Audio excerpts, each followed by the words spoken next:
So this took place in the 90s for about half that decade. My aunt, uncle, and cousins lived in a big house at the base of the mountain. They are German, but they lived in the States.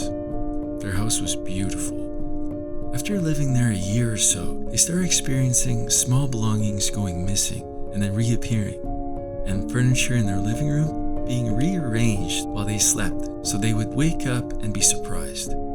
Their entire dining room table would be moved, or their lounge chairs would be turned, etc.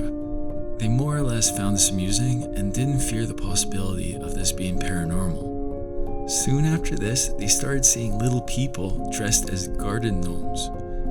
My family was planning on visiting my aunt, so we had been warned of the activity, but it wasn't sinister in any way, and honestly it sounded unbelievable. My parents were convinced it was fictional, so we didn't fear it. Anyways, we went to stay with them, and I experienced what they had told us about.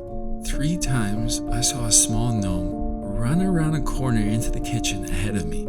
And when I say gnome, I mean a literal garden gnome. They looked like short, stout, little old men with suspenders and tiny pointed hats. Because of their cartoonish appearance, it was entertaining to me as a child and never scary. I tried chasing them when I saw them, and one ran down the stairs to my cousin's room in the basement, but it vanished when it made it into the room. Another I managed to chase around 2 corners, but again it vanished when I had hoped I was catching up to it. My sister, on the same visit, walked into the kitchen one afternoon and saw one of them sitting on the countertop with its legs dangling and swinging. She said it was in a playful way. Then when it saw that she noticed it, the gnome froze like a statue. She didn't go up to it, but left the kitchen because she felt uneasy that it hadn't ran away, and had my mom go back in there with her to check, and it was gone by then. She described the kitchen gnome the same way.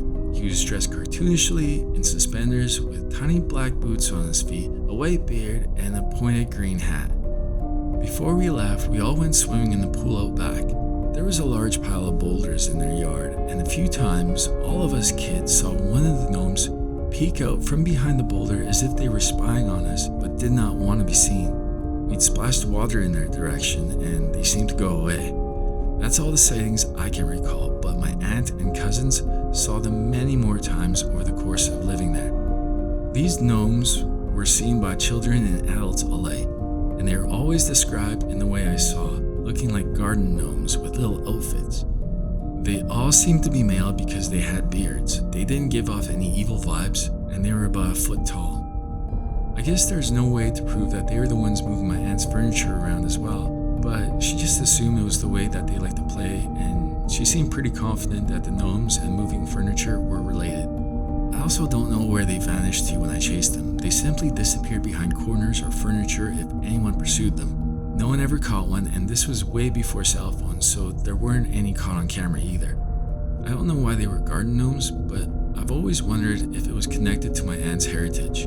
I think the garden gnomes were popular in German folklore, so I assume that's why they frequented the house, but I really can't say for sure.